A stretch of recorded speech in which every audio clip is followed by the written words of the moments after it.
know you're from Ireland. Yes. I've had an Irene Tan cask pick that I pulled out of Maryland, brought all the way home. I loved that Clonakilty.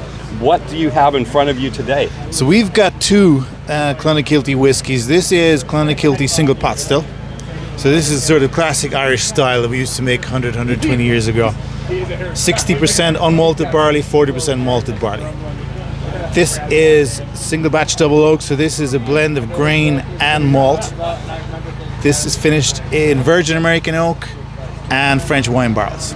So when bourbon guys are coming to me saying, oh, what should I try? I say, always try this. You get the tannins from the virgin American going through this. But this, the spiciness of the single pot still, finished in an Amontillado cask.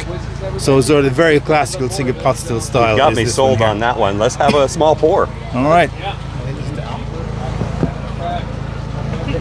So it's a fairly new distillery. You're sitting here with all these Texas distilleries that are less than 15 years old, some of them less than 10 years old. How long has Clonakilty been around? So we set up the company in 2016, but we did our first distillation in 2019. We bought these fields right here as one of the things we did. Myself and Michael was the other guy that set it up. We went to Isla and we went up to Kilhoman and we looked around and we thought it was a lovely idea to be able to grow your barley there and have everything right around. Now we don't grow all the barley because we're too big for the amount of land we own, but we grow as much as we can. And this is the. So you get the spiciness to it, right?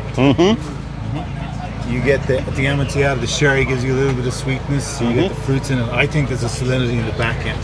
So our warehouse also. So apart from growing, so the barley growing in fields which have been salted for millennia. Right. Then you have a warehouse where we have the vents open on the high end, on the sea side, and then on the other side on the bottom. So it forces all the sea air right through the whole warehouse. So we don't get the temperature differences that you do in Kentucky. Right. But you get a lot of, the weather is changing, so the atmospheric pressure is changing. So the whiskey is working all the time in and out of the barrels. I actually saw and bought 3 different bottles of Clonakilty that were aged in Garrison Brothers barrels, or were they finished in Garrison Brothers barrels? They were, so we did a barrel swap with Garrison. So we gave them some of our French oak. So they had, first it was wine, and then it was our whiskey, and we sent them over, and they gave us some of their barrels.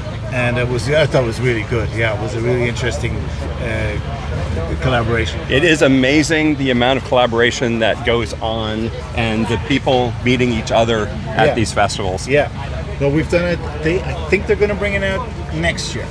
So they're going to keep it live for 5 years in the Irish barrel. So that's going to be pretty cool.